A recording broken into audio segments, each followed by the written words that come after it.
Le chametz, dont on souhaite retrouver la propriété après la fête de Pessah, doit faire l'objet d'un acte de vente auprès d'un non-juif.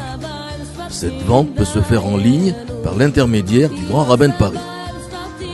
La veille au soir de Pessah, on inspecte tous les recoins de la maison à la recherche des dernières traces de chametz, levain, qui auraient pu échapper à notre vigilance pendant le grand nettoyage qui précède la fête, et on récite les bénédictions d'usage, Al Biur Chametz et Kol Chamira.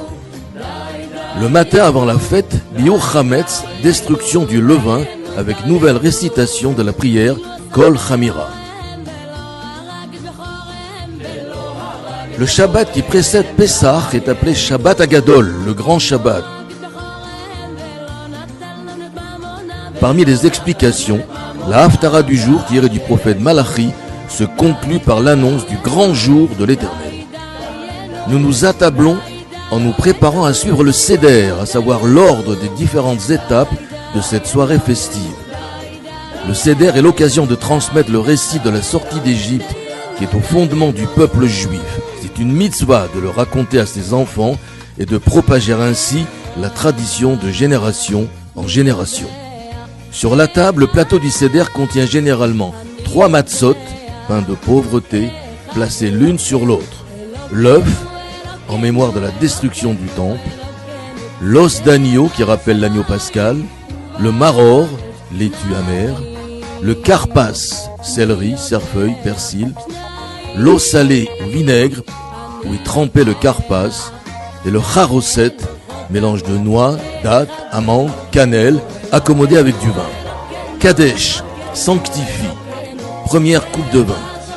Tout au long du Seder, on boit 4 coupes de vin en position accoudée sur le côté gauche. Elles correspondent aux 4 étapes de la délivrance d'Israël, détaillées dans l'Exode. Je vous ferai sortir de dessous les fardeaux de l'Égypte, je vous délivrerai de leur servitude, je vous sauverai, je vous prendrai pour moi comme peuple. Urchatz et lave. Seul le maître de maison fait des ablutions sans dire de bénédiction afin de pouvoir saisir et distribuer des aliments humides aux convives. Karpas, en général du céleri, consommé après la bénédiction, poré péri à Adama. Servi en entrée, il marque une certaine aisance, mais le vinaigre ou l'eau salée dans lequel il est trempé rappelle l'amertume de l'esclavage. Yachatz, il coupe en 2. On rompt la matzah du milieu. Le plus grand morceau appelé afikoman est dissimulé jusqu'à la fin du repas. Celle du dessus sera utilisée pour le motzi, celle du dessous pour le korer. Magid, il raconte. On commence la lecture de la Haggadah, récit, mot tiré du verset de la Torah qui nous enjoint de raconter la sortie d'Égypte, et tu raconteras à ton fils. Exode chapitre 13. Cet outil pédagogique rédigé par les sages favorise l'échange, le partage entre parents et enfants qui ce soir-là devront recevoir les réponses à toutes les questions qu'ils se posent. On boit la 2e coupe de vin en position accoudée sur le côté gauche. Rachatsa, ablution des mains. Cette fois pour tous, les convives procèdent aux ablutions rituelles Netilat Yadayim qui précèdent le repas. Motzi matzah, on sort la matzah.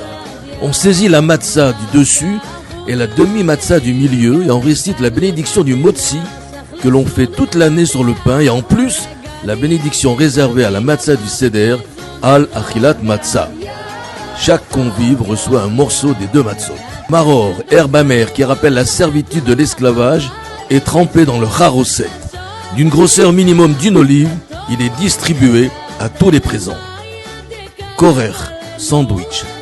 Selon Hillel l'Ancien, contemporain du temple, c'est ainsi qu'il fallait consommer le maror, inséré entre 2 morceaux de la matzah inférieure, afin de suivre le verset de la Torah. Avec des matzot et des herbes amères, ils le mangeront, l'agneau pascal. Shulchan Orer, on dresse la table et on commence le repas avec un esprit à la fois festif et solennel, si possible en s'accoudant pour marquer l'aisance des hommes libres. Tsafoun, caché. Avant de conclure le repas, avant le milieu de la nuit, on ressort l'afikoman, demi-matzah qu'on avait mise de côté pour le consommer en état de satiété. Barer, béni. on verse la 3e coupe de vin et on récite le Birkat Hamazon, action de grâce après le repas. À la fin de cette prière, on fait la bénédiction sur cette coupe et on la boit accoudée. Barech, béni. Le Seder s'achève par la lecture des psaumes du Hallel, Hodou, Nishmat Kol Chai, jusqu'à la 4e coupe de vin qu'on boit, toujours accoudée. Nirtsa, agrément.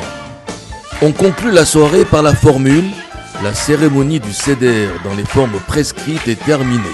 Puissions-nous la renouveler dans l'avenir, l'an prochain à Jérusalem ». On finit la soirée en entonnant divers chants traditionnels spécifiques à chaque communauté d'Israël, dont l'un des plus connus est le célèbre Had Gadia, un cabri que mon père avait acheté pour dessous.